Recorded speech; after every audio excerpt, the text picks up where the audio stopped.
Good morning and welcome to the City Council's budget hearings.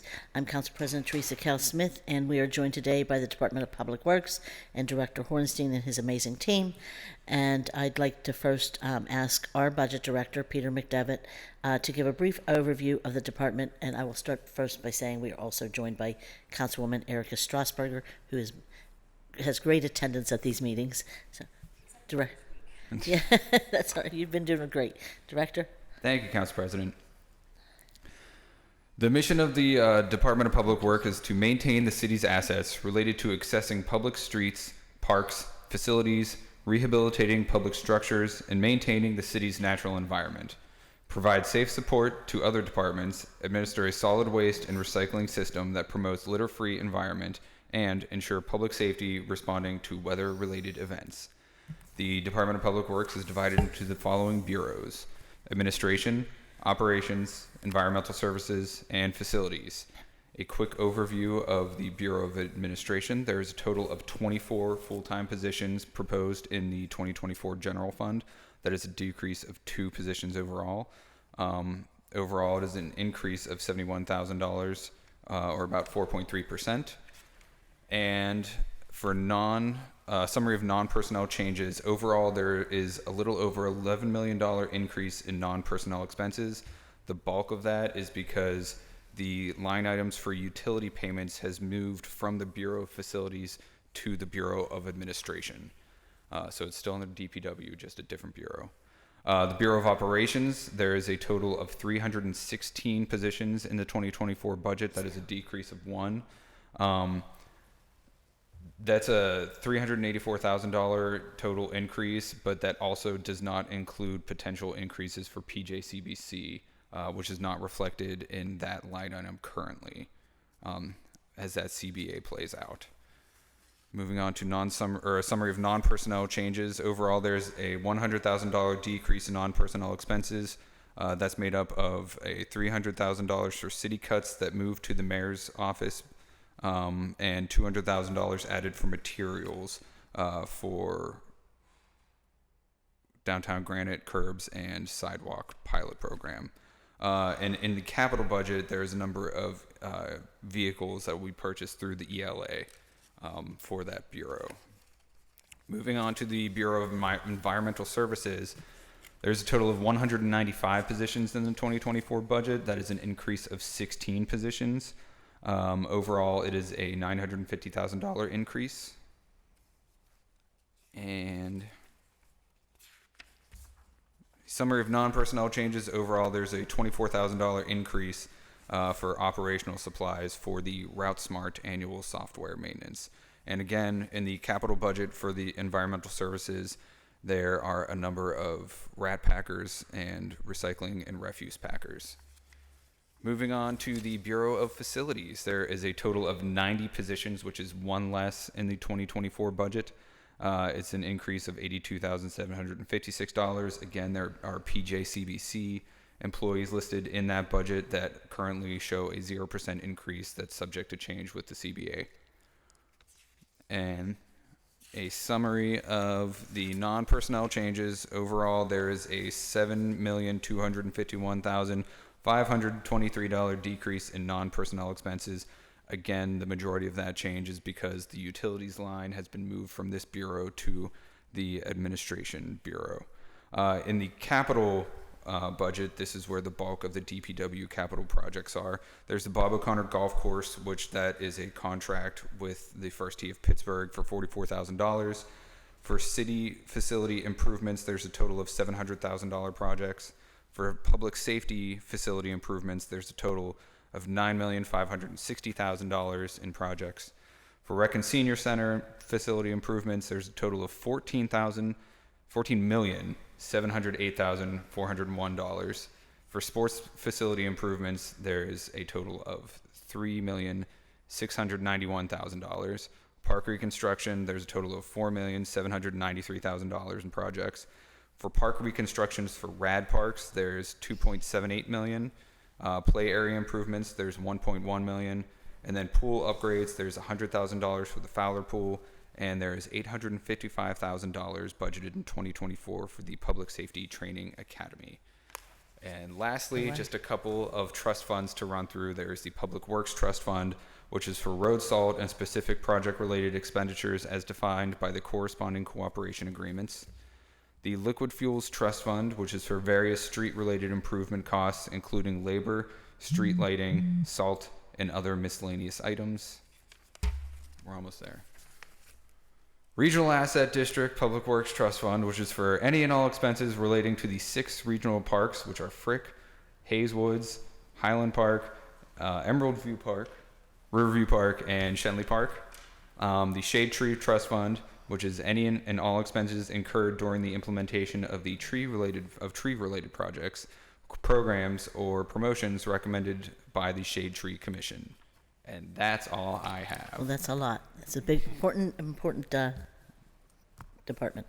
Director, do you want to introduce the people you have with you and say a few words? Yeah, absolutely. Thank Or do you you so want them much to for introduce? having us. Council President, I'm Chris Hornstein. I'm the Director of Public Works. I introduced my team here with me today. Chip Gall, Assistant Director, Public Works, Bureau of Facilities. Don Mudrick, Manager of Finance and Personnel for Public Works. And thank you so much for having us. We so incredibly proud this year of the work that Public Works has done. So incredibly grateful of the support that the Mayor's Office and Council has provided us, the resources of today. I do have a presentation, a short, brief presentation to go through if you'd like me to begin that now. Whatever you want to do. Okay, hold on just a second. I'm going to share And my let me just screen. also add that we're also joined by Councilwoman Warwick as you Well, prepare your presentation, who also has great attendance. I think the women are running the city right now, just say.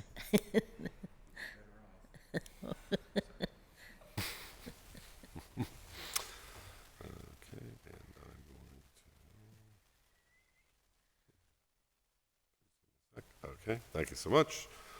So a couple things that I want to talk about. I want to review the 2023 work of the department. I'd like to review our 2024 budget requests and then our 2024 department objectives so you can kind of understand how we frame those requests for everyone. I'd like to begin the 2023 work to kind of reflect on where council authorized budget increases for us last year. I think notable things for us are, were the plastic bag ban enforcement, anti-litter enforcement, additional laborers and drivers for the streets division. We had additional personnel and resources via the Parks Tax Trust Fund for maintenance. And so those are the things that I wanted to kind of highlight today. I think we all know the impact of the plastic bag ban enforcement. I see that impact regionally, even outside of the city. So I thank everyone for their leadership in that as we improve not just our city, but our region as well. And being a leader in that.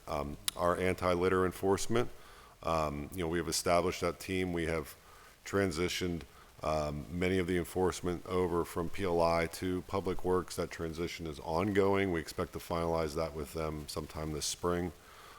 But they've done tremendous work so far. Over 2,700 311s have been responded to. Over 4,000 cases have been investigated, and over 160 cases have been taken to court with fines levied. So we're beginning to see a lot of movement and success there, the great work of those people standing up that work. And so we're very supportive of them. And then I want to dive in a little bit about the impact of the additional laborers and drivers in streets, as well as the addition resources for parks maintenance. So here, what you'll see is this is our completed cleaning liens from 2019 to 2023. In 2019, we had 114. The pandemic came. The city was forced to adjust its resources accordingly with the challenges associated with that. But we are now currently back up to close to pre-levels. The additional laborers, I note during the pandemic that we lost a lot of our labor resources. We had seasonal employees that were performing this work. But we're getting up to pre-pandemic levels. We're returning to that level of service. This has required us to make some investments in equipment to support this, but that creates, and it shows the increase of the reliability when we make those investments in people and equipment. Additionally, we've used those resources to lease vehicles for snow. So we have 8 vehicles in hand. We picked them up last Friday. So that increases our fleet capability by 7%. which is actually a pretty sizable impact in reliability. So we expect that to have a great impact this winter on winter operations. For those of you that were in attendance Monday, this is a repeat slide. You'll see this again.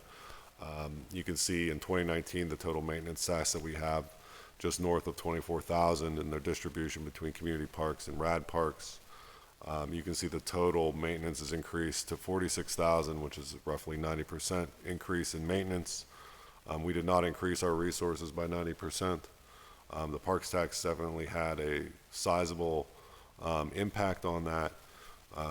However, we're doing more work, and you can directly relate that stability to improved vehicles and equipment.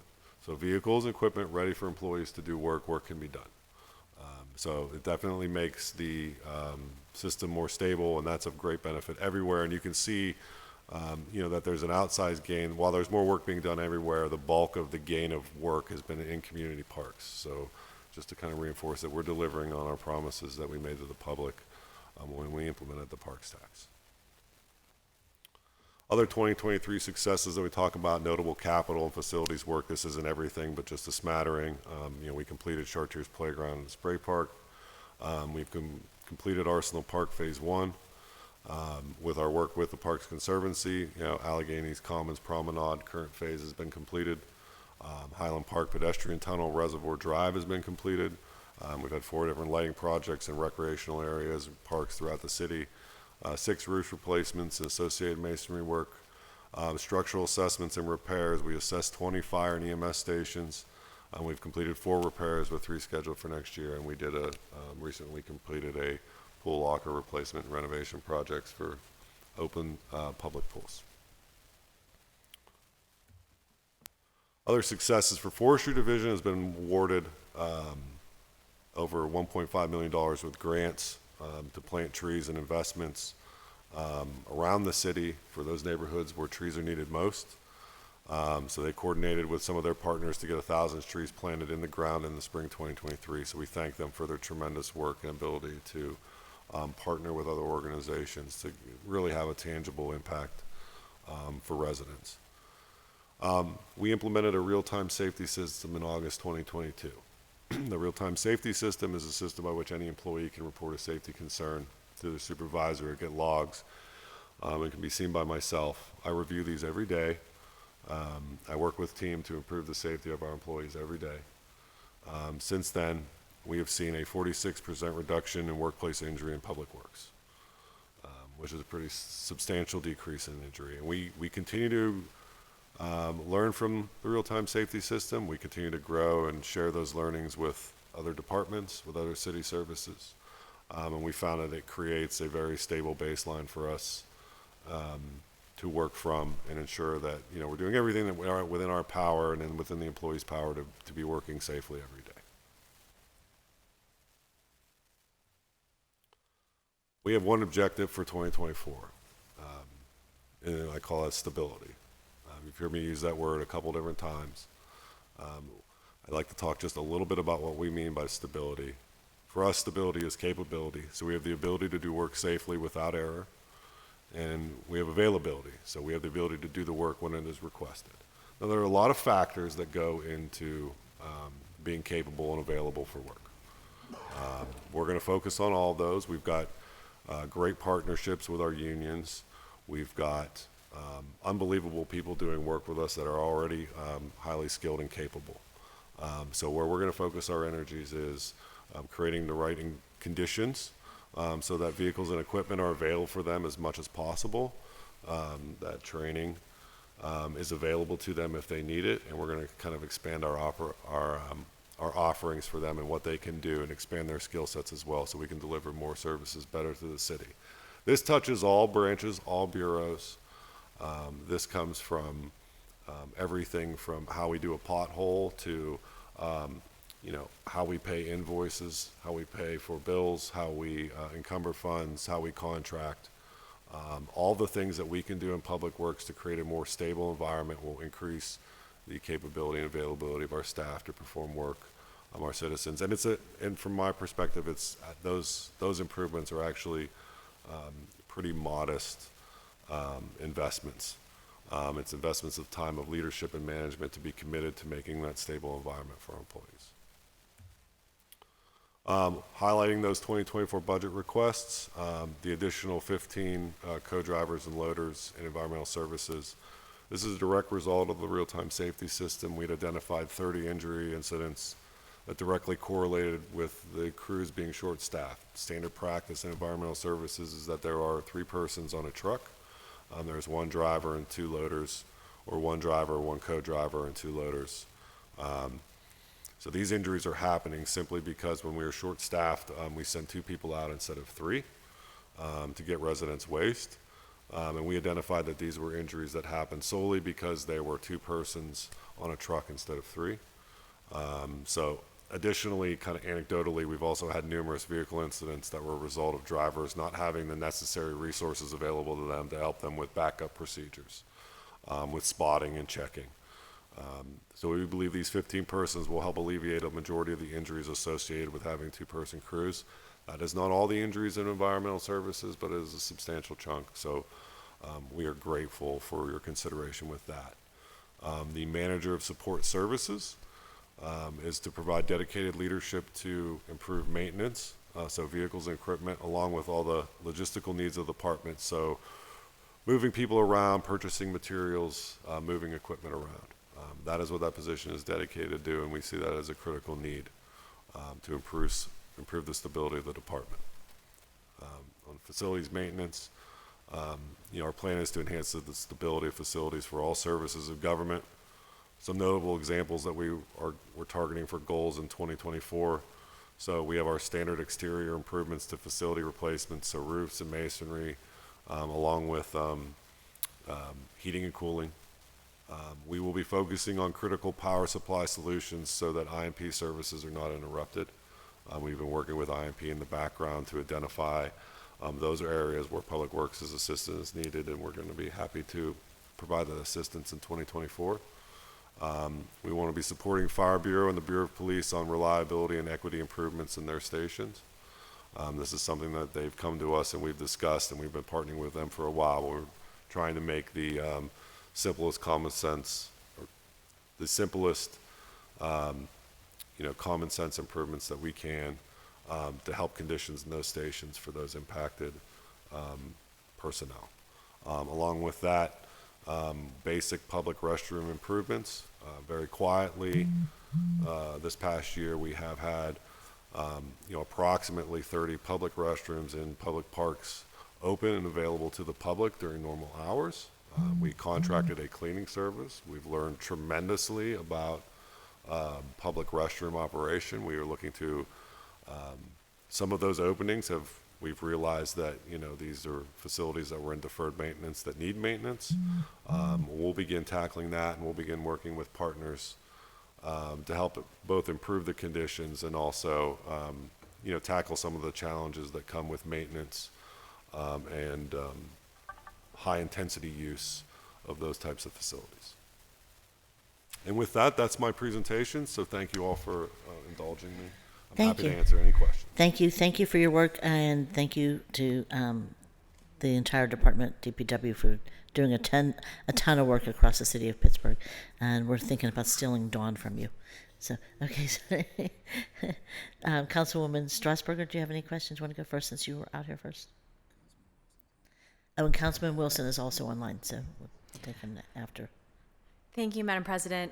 Thank you all. This is a great presentation, and I always look forward to the Public Works budget hearing because, we could go on for probably hours, and I don't want to keep you here that long, but there's so much that you work on in so many different bureaus.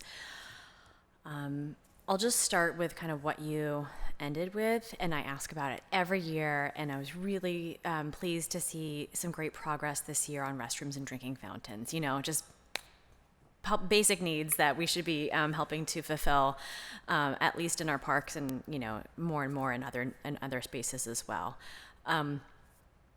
Seems like the restrooms contracting pilot went pretty well this year. Are you expecting to continue that into 2024 or make any tweaks or changes? We are going to be making a change. We will be bringing the cleaning services in-house with in-house staff.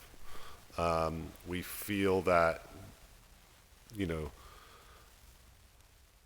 the response to the public's complaints on conditions of the restroom will be more quickly resolved with our own staff.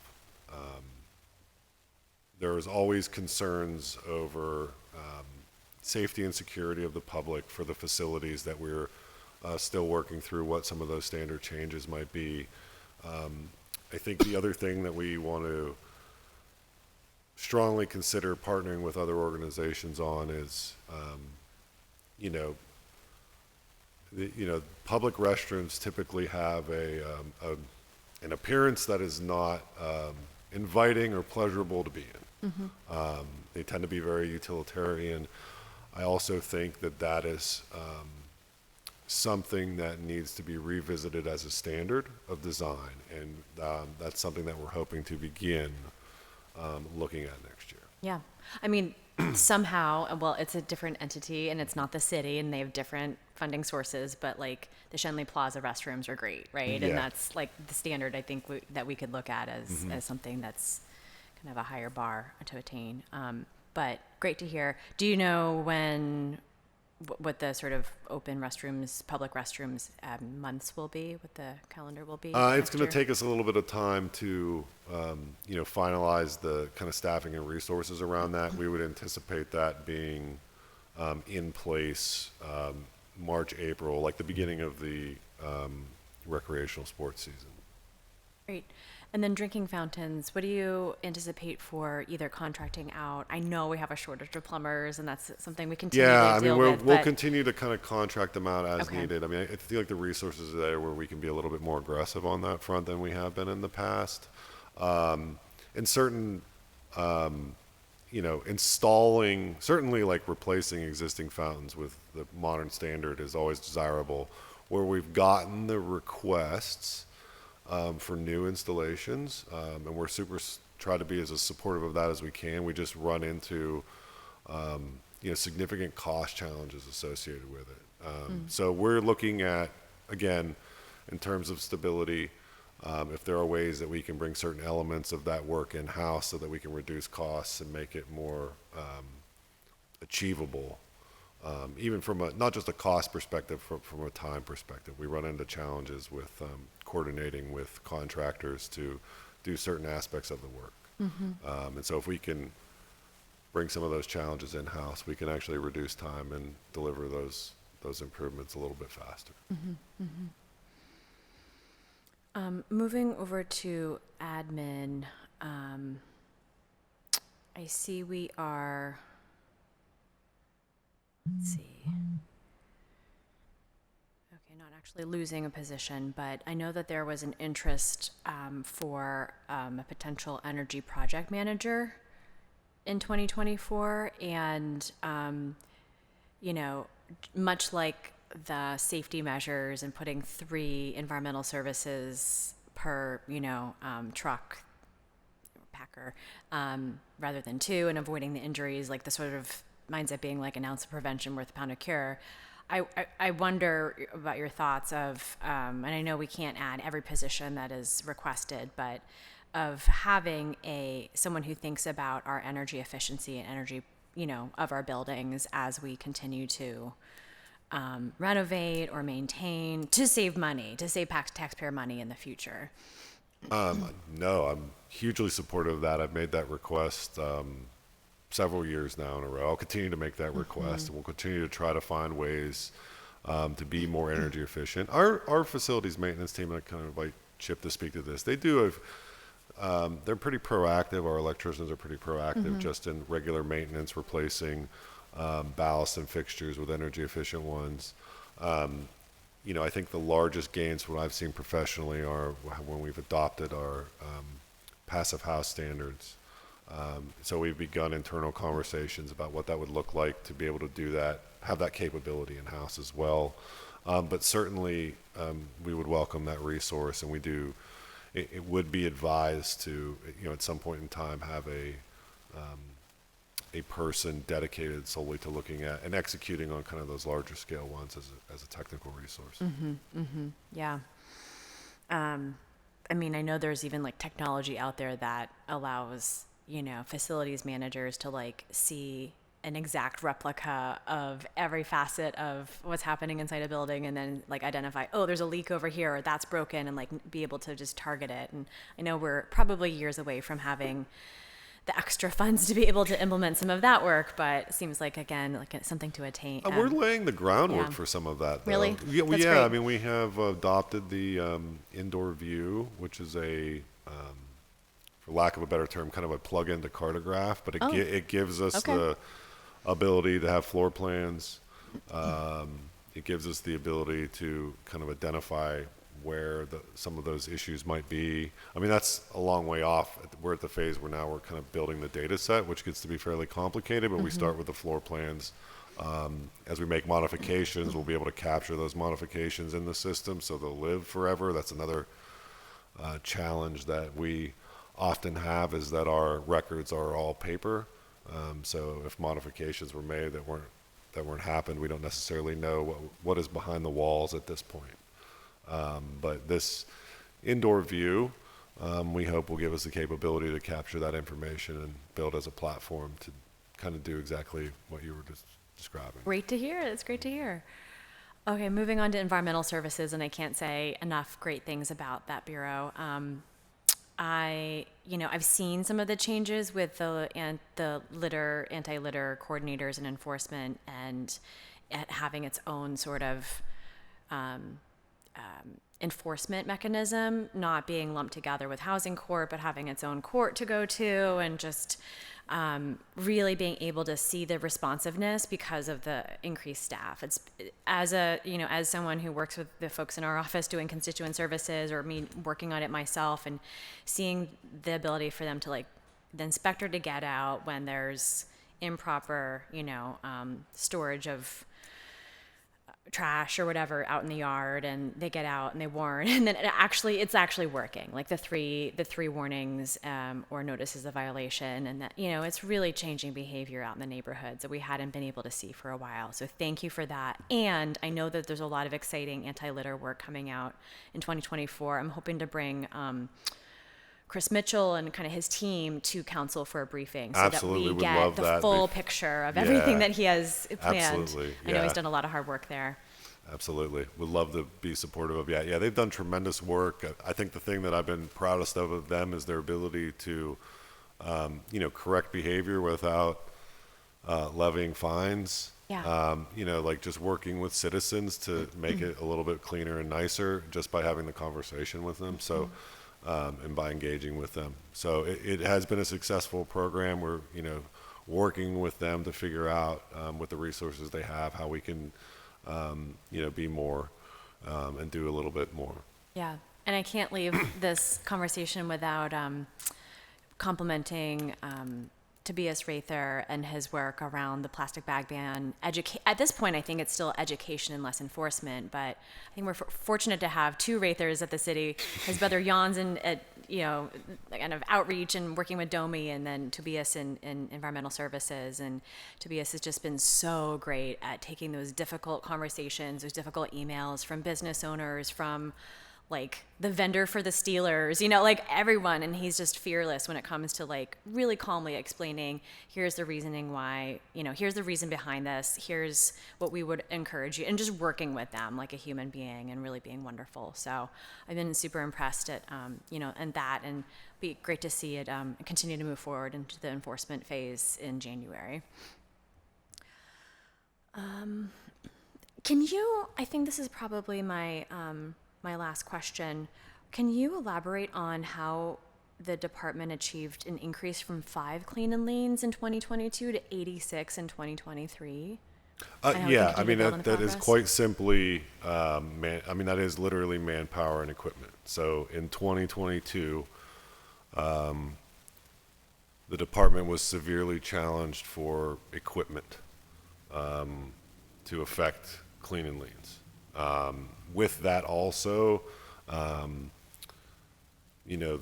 we were not re-granted our resources for seasonal employees, which is what we were using.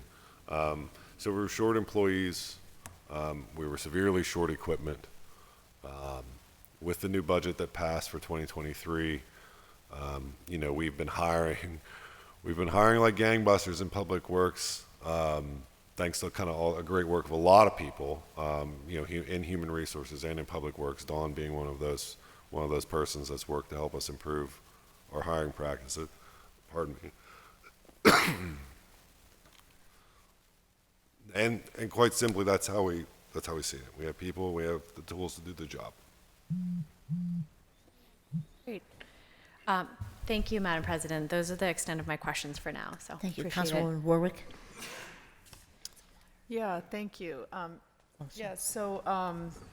definitely want to start by saying over the past year, it's been such a pleasure to work with DPW, just in every way, from communication to collaboration. I really appreciate that, that I and also my office is able to communicate directly with the folks on the ground, whether that be for snow removal or work in Shenley Park or playgrounds, working on permits, all this kind of stuff, and the willingness of the team members to collaborate with community groups and just 311 responsiveness has been excellent. I think we've had a number of the clean and leans in my district, and they always seem to happen quickly. So, I appreciate that. You put one in and you sort of get nervous, like, oh, how long is this going to take? Just because, someone's next door and really, and it's been fast, every time that I can think of. Also, the litter enforcement, again, above and beyond. I just anecdotally, I had one resident who told me, I told me that, well, first of all, he had wanted me to come and see the litter, and I was going to do it, but then before I got there, I called him on my way. I was running late, and he said, "Oh, it's already cleaned up. You don't have to come." So I was like, "Great." And he said that the enforcement officer who came to do it actually went through the bag, found the name of the person who was leaving this bag, who was leaving this litter, and went over to their house and talked to them. And so, that's really above and beyond, I have to say. And I don't think there was any issue of fines or anything like that. It was just a conversation that happened. So that was great. So yeah, thank you for that. I guess, so in terms of questions, I did want to ask about, sort of on the topic of litter. I wanted to ask about the litter refuse or litter management in the homeless encampments. Just because my feeling is that issue is sort of the primary. When you have discord between the general public and our unhoused residents, it's a lot of the time it's around, people do have empathy, and they feel for folks who are living, who don't have shelter, but boy, that litter issue really gets under people's skin, especially when you're seeing it in going from the along the riverfronts and going into the water. And so that's sort of and I know that we've been trying to provide bags and things like that, but I don't necessarily know if that's been as effective as it could be. So I guess I wanted to ask about that. Is there, it seems, I understand there's some cases where it's not clear, are these people's belongings or not, but other cases, it's whether it's a burnt out encampment or just,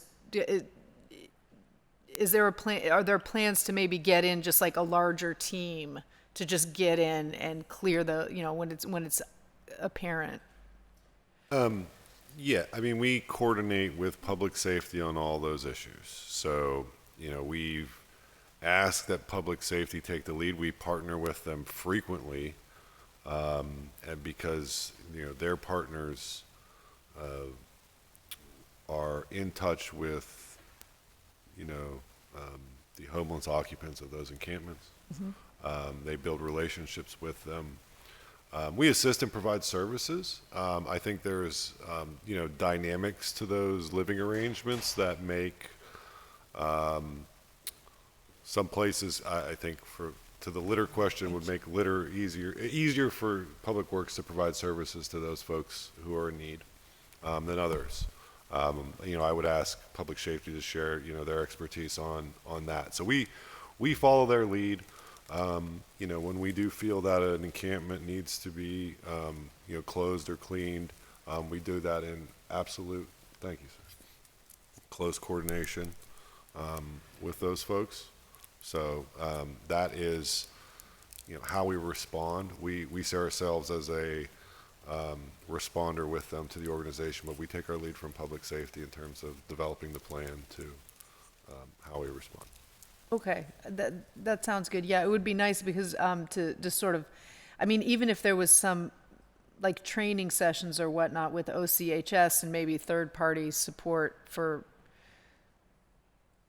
and even going in together, right? And I'm not talking about decommissioning necessarily. I'm just talking about clean, like going in and being like, okay, folks, like what can we take away here? Like we're here to clean up or putting up signs. And we do provide that in select locations. Yeah. OCHS is partnering with others who provide that service in select locations. It kind of depends on the circumstance. I do think that the actual personal dynamics of the camp are important to helping provide them with a cleaner, healthier environment. But, I think OCHS would also state that, we don't necessarily have control over those interpersonal dynamics of the encampment.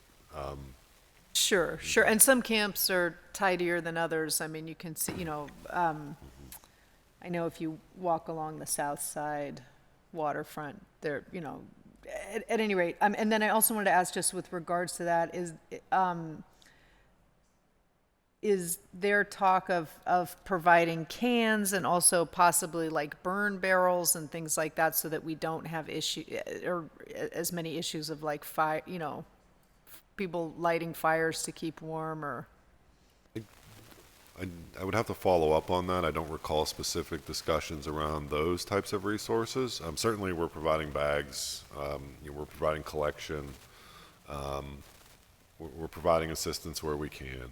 I just don't know if I'd have to follow up to see if we've had requests for those specific items for support. I don't have the answer to that. Okay. And would it be, and also, are you getting 311s from the public when there's, just off the top of my head, when I was at, there was like a shopping cart full of what just sort of appeared to be garbage. It was right on the edge of the river, and it didn't look like any encampment or anything. Do you get is the public helping notify when there are things like where it's like someone could just come in and clean that, just scoop it, throw it in yes. Okay. I think the question is our availability to respond. Right. I think that's probably an outstanding question that we would need to respond to for those types of 311s where it's clear and obvious that this is not this is litter and not a belonging of any kind. And then is there so I have seen like these sort of, they look like mini garbage trucks on the bike paths coming through. Is that on a regular schedule?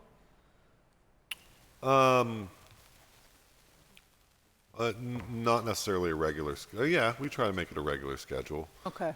It's not like a published route like we might have for other services, but we do Right. try to make it a regular schedule based on request. Okay.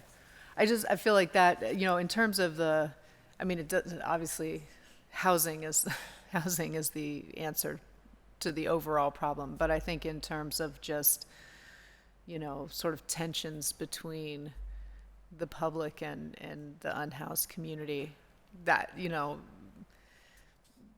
the litter aspect could help ease that somewhat. At any rate, the other question also around that was with the smart cans. So we had spoken at one point, and if I recall, it was sort of having the smart cans in areas like the Squirrel Hill Business District where cans fill up every day anyway wasn't necessary. I mean, it was like they fill up every day anyway. So is there a possibility to start moving those cans into neighborhoods that are sort of have litter issues that maybe wouldn't fill up a can so often? And Yeah, absolutely. There is definitely a possibility for that. As we review the efficacy of the smart litter can technology with INP as a partner, I think we're beginning to ask really pointed questions about the value of the cans of the smart litter sensors,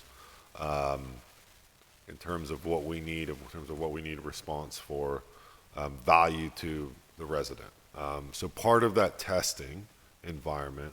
It was a goal for this year. Unfortunately, we didn't have the opportunity to meet that goal because we just challenges in maintaining the smart litter can system. But the team was working diligently on resolving.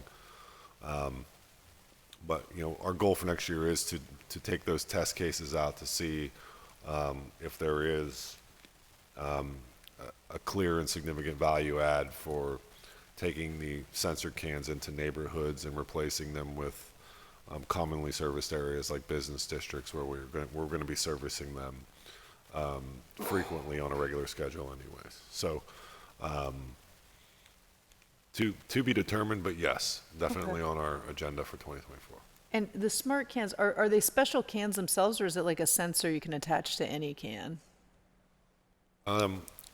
Don't want to reveal where the technology is located, but Oh, we can. okay. We have the ability to kind of redeploy them to other cans. To other cans, okay. All right, so then moving on, my next question, very controversial, is pickleball versus tennis. So something, and I know the pickleball community is very grateful, I hope, for the expansion of pickleball courts.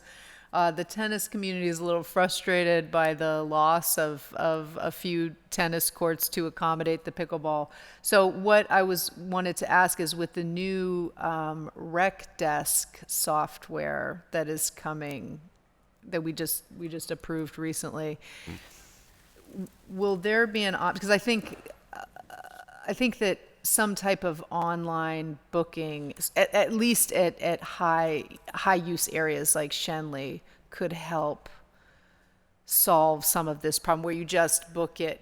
I mean, I would qualify by saying I wouldn't want people to just be able to book every Wednesday afternoon till the end of time in a system. It would need to be, and then of course some type of list where you can confirm the booking at the court itself, or maybe, I don't know, online. But is that something that we could do just to ease the wait times and so that folks could just kind of plan their play schedule a little better?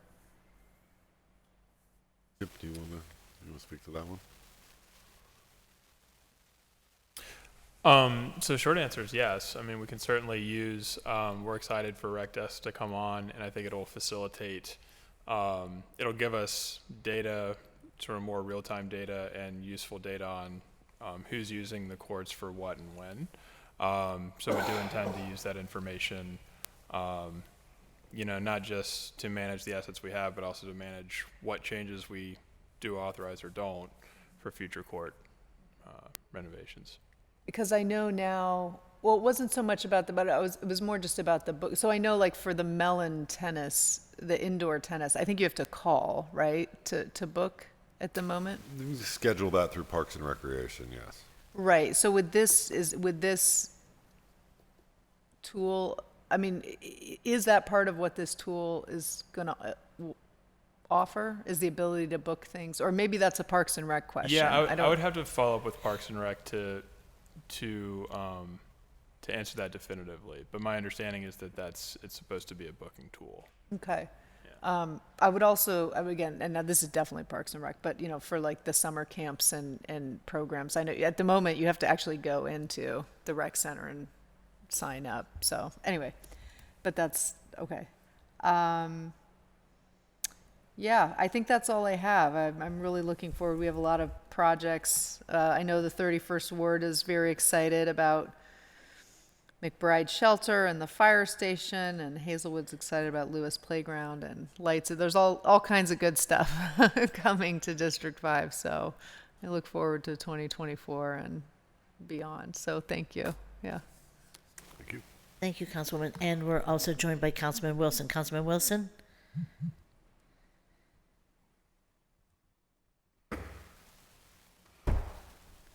Councilman Wilson, we can't hear you. All right, can you hear me? Yes. I guess I'm rusty at the virtual option. So I want to just thank DPW for all the great work that you do. I can't say enough about the engagement that we do for planning our parks. It's really great to see, and then when the public gets to see that design. So I've seen it in a few different ways. One recently with Spring Hill Park. So everyone's looking forward to that, and appreciate all the good work that you do on that. To that point, I did want to know, like, why we're not trying to either put a couple assistants under the designer there, Andrea Ketzel, or some other engagement piece, so we can get some other projects. Yeah, I'm just wondering why not add, with the park stacks, money being spent on, planning new parks and renovating current ones, potentially planning new ones. I'm just wondering, why not have a plus sign in the job positions. Thank you. That's a great question. Actually, one of the challenges that we've had this year is just hiring vacancies in the project manager positions. We've recently made offered three rehires for project managers. I do note that in the parks tax legislation for 2024, that there are additional project manager staff identified therein. Yeah, and just to elaborate, Councilman, so the director's right. We have made 3 offers in our last round of interviewing. One is already on board. One we are very hopeful will accept and is currently working with HR to finish their paperwork, and we're waiting to hear back from the third offer. And we are also planning on another round of hiring for project management staff, hopefully catching some graduates. We're trying to get graduates as they come out of their programs so they can enter a pipeline and start a career in public works. So this would be for project management. Yes, Correct. that would be the job title that would be kind of applicable to that. What's Andrea Ketchell's title? Her title is Senior Project Landscape Architect, but we consider that within the project management job classification. So so Andrea oversees a team, as do the other senior project managers and senior project architects, manage teams of project managers. Okay. So, for instance, okay, well, let me just get this straight. So 3 positions you're saying were from last year that you're still trying to hire for? Yeah, we have a significant amount of vacancy in that bureau right now that we are trying to actively hire for. Okay. And just so I gather, what you're saying is that I just have the information a little wrong, is that Andrea is part of that group. Yes, she is. Absolutely. Okay. All right. Okay, good. So you think we'll be fully staffed enough to start engagement and preliminary design for Michael Flint? I review that with her team. It's definitely on our radar of things where we want to be. Yeah, that's our hope. I think it will be contingent on us also getting in the, also kind of filling out the ranks, so to speak, of vacancies, so that, she and her team have the appropriate support that they need.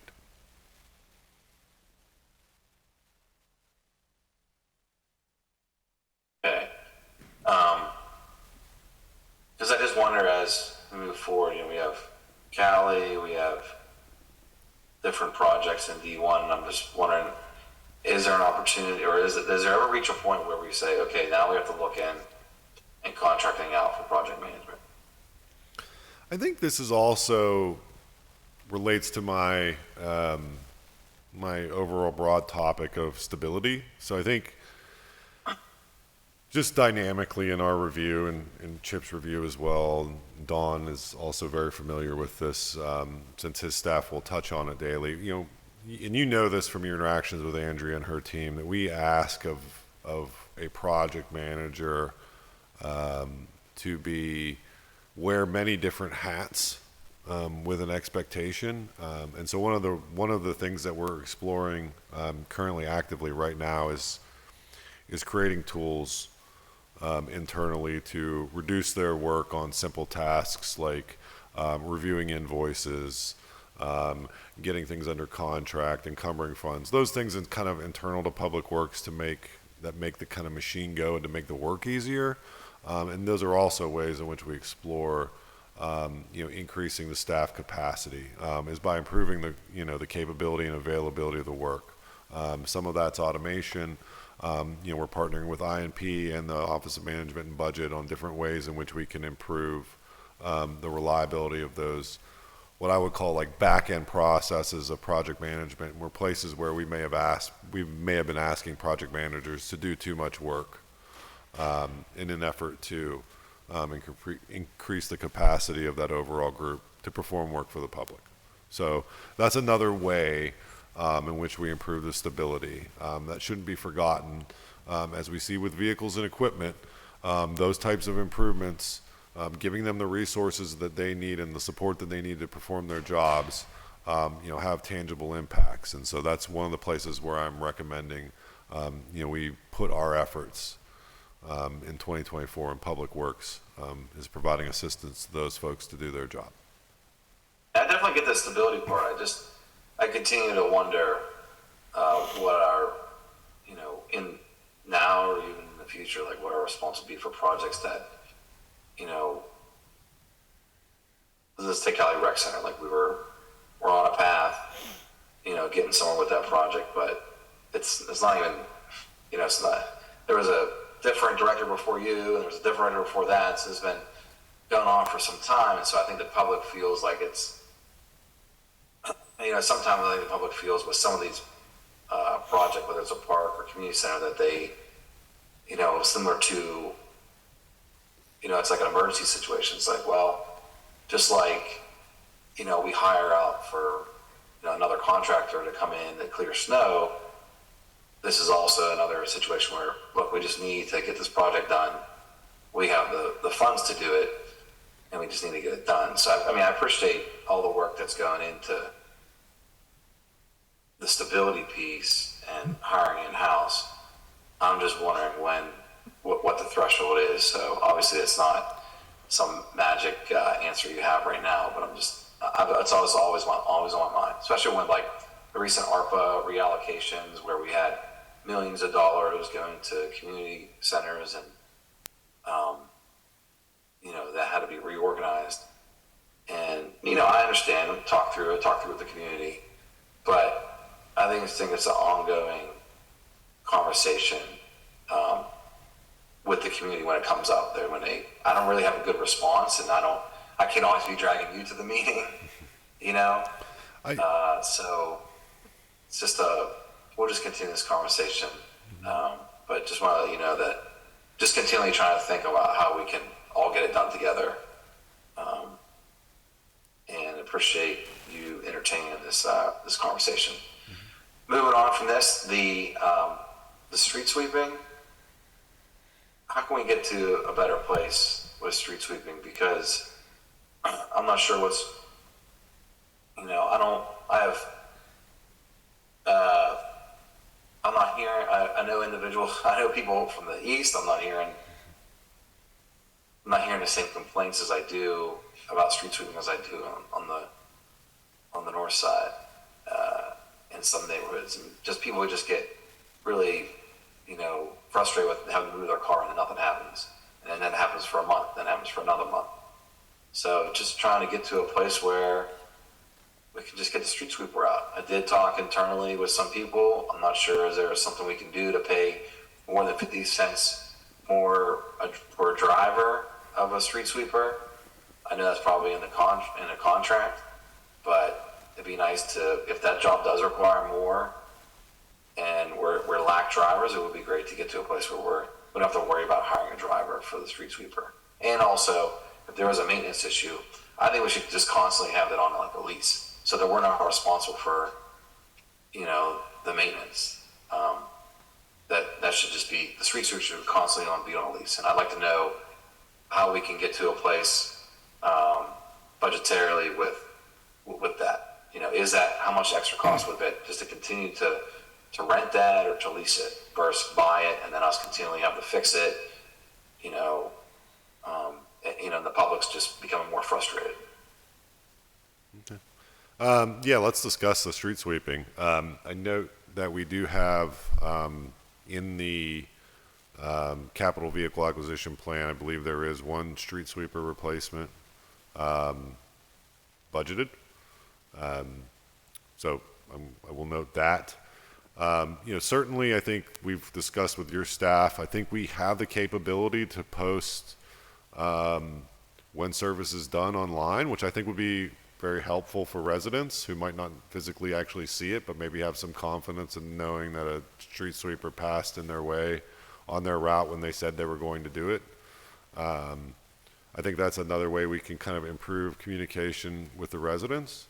I will, I can't, not at liberty to discuss ongoing negotiations and collective bargaining, but I can definitely say that, the topic of the street sweeper specifically has come up, and we are actively discussing that with them. So we're positive in that regard. Leasing the vehicle is a very interesting idea. We'll have to explore that. I will agree to explore what that looked like. I will say I'm a little bit skeptical to think that leasing of the equipment would have the agent take care of all the maintenance. The vehicle itself requires almost daily maintenance for the brushes and brooms that are attached to it. A variety of things that an operator has to do to maintain the piece of equipment and make it in good working order. It's not as, it requires much more maintenance than say a truck. So I would be skeptical, but I think it's, a point well noted and certainly worth looking at to see if it would be more cost efficient and reliable, and to improve the stability to have a leased solution there, because then we wouldn't have to worry about down pieces of equipment impacting our capability of providing the service for residents. So certainly something I would be definitely willing to explore and look at. Yeah, I like to explore who does the maintenance on it? First vehicle? Actually, it's a combination of the operator, heavy equipment, and first vehicle, depending on the component that needs maintenance in question. Yeah. Just throwing this out there. Would you welcome an audit by the controller? Is that a way to get some expertise on best solutions to, make sure that the street sweeper is up and running, without any issues? Absolutely. I'm not sure of the full capabilities of an audit, but just to really understand, how I think a performance audit would be very helpful in that line of service. It's certainly. Yeah, I don't want to be hostile at all. I just think that you have to recognize it too, that it's an issue that just constantly comes up. No, I think it's a valuable service for residents that sometimes gets overlooked or forgotten. So I thank you for raising it, because it does. Well, but it's also just a equity thing too. There's some neighborhoods that have it, some neighborhoods that don't, and like, what is the path forward with, street sweeping? Like, we just, I understand it's tied to residential permanent parking, but I mean, definitely some neighborhoods that could use, or some streets that could use it. And I know we can request that, but that daily schedule is just so important. And so, how were you saying you could post it to? Like, you could notify the public if it's not going to happen. Well, I think we, I believe Because I spoke with the parking authority, and they said that they only get notified the morning of. No, I think they could see when the route is completed. We could publish the daily activity after the fact. Yeah. So they would at least. So they don't have to move their car. Right.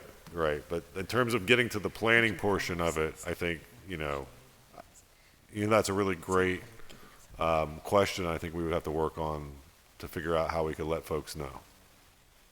Okay. And then the other thing I want to touch on was I'll bring up the lights issue in the park. So, for instance, like, we say everyone should have access to a park. It should be within a certain distance. I think everyone agrees that people should have access to great parks.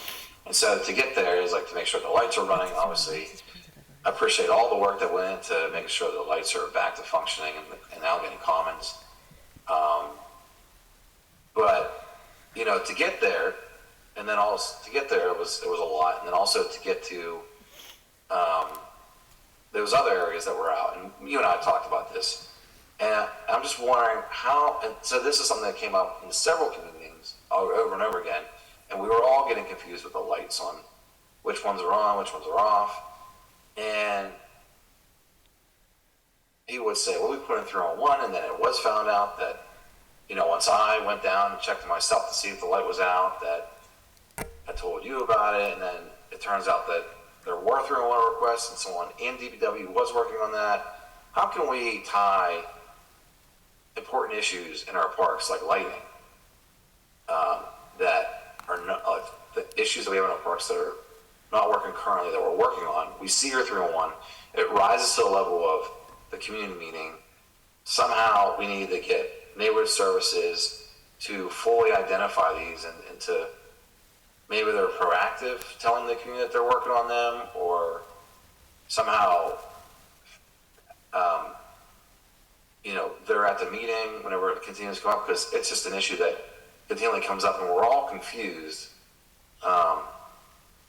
as to what's happening with this. I'm picking on the issue of the lights, so I'm just wondering how we can better communicate how we're resolving this, and I'm just wondering if there could be a better connection between you and neighborhood services.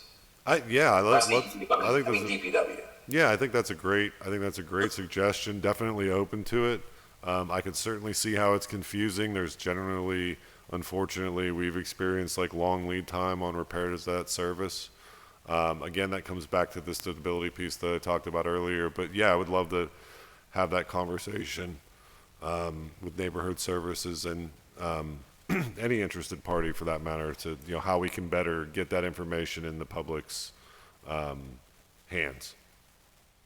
Yeah, I'm wondering, if the 301 comes in and a worker goes down and identifies that the light is out, like 301 light is out, then if the time is, if it's an issue with several lights, then someone from, it would be alerted in the system. I see like we're getting a new 301 system. I think the, different CRM. And wait, no, I'm getting confused. But anyway, I think there is some update that's happening. Regardless, if there is a flag that can come up, say, oh, we're going to have to wait 30 days for this part to come in, or Duquesne Light is taking a long time on this part, like somehow it can rise to the level of like, oh, this is a concern that we should go to the community and tell them. Because we're there, my staff is there, saying, all right, we'll check on it, and then we check on it, and we're constantly playing emails with several departments, your department, several different entities, just to get information back to the public. So I've been talking about this for a while. You've heard enough. I just want to express my interest in having just that communication piece enhanced. That said, I have all great things to say about DPW. Those three, well, the water fountains were touched on. Those three things, I don't see that as any reflection on the workers, right? It's just how we manage manage the system we have with the budget we have. So I really appreciate, anytime there's an issue in the park and you are, fixing it in a timely manner, all the engagement that happens, whether it's neighborhood services, whether it's DPW. Really, I think that we get somewhere with every single issue that we talk about. And the topics that I'm talking about now are more, they may never be solved perfectly, but I'm trying to get to a better place with each of them. So I appreciate everything you and your department does. And I don't have any further questions. Thank you, Madam President. Thank you, Councilman. Great questions. And Director, I don't have many things. I'm going to work with you on some of the things I have, but I'm trying to keep my comments focused on the budget. I have a lot of things I'd like to ask you about, but in the budget, how many positions in 23 did you gain? Because I see you're losing 2 in full-time. There were some Dawn, I don't suppose you have that readily available. You mean in total, or do you have a specific bureau that you want us to look at? No, just in total. I'm just curious. Or actually, laborers, how many did you gain? Do you know that? I know we gained 38 laborers in operations, and we gained, hold on, I'm trying to get the rest of the changes here.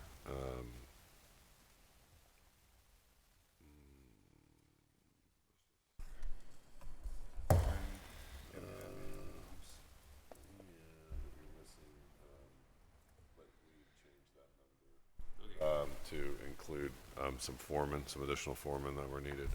So I believe 38 in the Bureau of Operations, and then there were 6 additional in the Parks Tax. Okay. So that makes for 44. Okay. And I just want to say that I want to thank you for all the work that you're doing, especially in District 2. We've had our parks, I think since I've been in office, almost every one of our parks have been redone in District 2, at least once. Some need it again. I've been in this office so long. So I'll just say, but I do want to thank you for all those efforts in the parks and playgrounds. You've got the Olympia Park shelter building finally complete. It's beautiful. Do you know, in terms of all the parks, I really think that we should try to consider some way to keep the restrooms open. I talked about this, the other day, because I think we're using all this money on porta johns after we renovate brand new buildings to put great bathrooms in. And in our district, we had paid somebody in the neighborhood a small stipend to open and close bathrooms, maybe to clean them up. Is that something that you could do with your workers or with the crew you have now, or is it something that you would? I think you told me that there was something like that, right? Yes, so absolutely, there is. We are planning to do that in 2024. We were keeping things open and cleaned. Some of those restrooms that became opened, went down for maintenance reasons. So we also have to kind of figure out the maintenance aspect of it beyond just the cleaning. And there are some practical changes in our design standards that we have to make. But yes, we are targeting that. Like I said, we have 30 locations that we want to bring it, so it's throughout the city. It's not all the available inventory, but it's the places where we know that there are a lot of activity of people, so there would be a high demand for restrooms beyond porta johns, so that we can then begin to kind of expand that to other locations. But we need to begin with the assets that we have currently first, so we can figure that out. But I would like to see, you redid Townsend Park, and it was almost $1 million to get that playground redone in Elliott. I don't know if you recall. Yes. Because we had to rebuild a wall and a road and everything to get just to keep a playground where the community wanted it and get it open. And since that time, I think it's only been 2 or 3 years, you've replaced every piece of equipment in there because people have destroyed it, the equipment there. And the kids love the playground. I don't understand it. So I go and I talk to them and say, you're destroying what, you want, And I'm just wondering if there's some way, because that we would work with city parks to get, or even with your people, to get somebody in the different parks to do things like kickball game or basketball game, or do something like a little more constructive, like with the kids periodically, so they never know who's going to be, who's going to show up and when somebody's going to be there, or even educational things that maybe you work in partnership with, the aviary or the zoo or something, where somebody's bringing animals or birds or something in to make it more entertaining for the kids and more exciting, so that maybe they would be occupied and not want to do things like destructive. And Oh, absolutely. We would welcome those partnerships with Parks and Rec when they have those opportunities. Certainly, we'd love to have that conversation with them. Happy to support them in any way that we can. yeah, and then for DPW, I do want to say your crews do go out sometimes, at least in the 5th Division, and they do they're most of our coaches in District 2 are city employees, DPW or the Public Safety Department. So they're the people that are mostly keeping our kids entertained on our side of town. I just want to say the things I need to talk to and work with you through is Westwood School, the building for the pool, and I saw you replace some the showers or the places for the pools. I can't think what they're called. Lockers? Lockers, yeah. Yes. And so if we could do something in that area, that whole building is both the concession stand and the lockers. They're all it's one big old building. It's been there since the pool was built, and it's over I think now 60 years old. So I put money in the budget for this year coming up, and I put additional money in the budget for this year coming up. Correct? We put money last year and this year, right?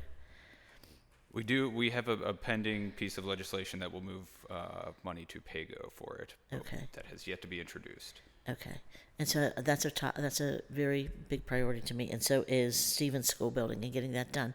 And I just talked to the people from Reach that they do the Reach in our area, and they would like the Stevens School building. We first had one program that wanted to be in it. Now they want to be in that building too. So for me, it's not only just a place for people to have to have some type of recreation. It's also a place that's going to help working with Stop the Violence and doing some of the things that we're trying to do in the city. So it's a priority. And I just want to mention real quickly the street sweeper.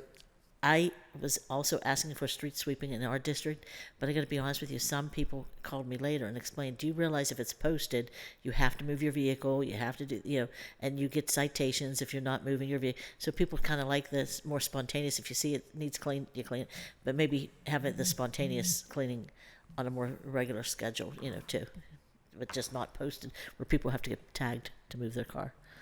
So that's it for me. Is there anything else that you would like to clarify, add to the end here? No. Thank you all for the opportunity. Always greatly appreciate working with all of you. Tell them where you live. What district? I live in District 2, yes. Okay. And so does Marcel. She's not here. Where is she? She's had Keep other the engagements. department running Yes. Yeah. while they're all here. Yeah, she's great. Okay, so we just learned we miss her too, and she's also a District 2, but we're going to adopt Dawn. So, okay, thank you all very much. Can I have a motion to recess, please? Motion to recess. A second. Oh, second. Meeting. Thank you. All in favor. Meeting's recessed.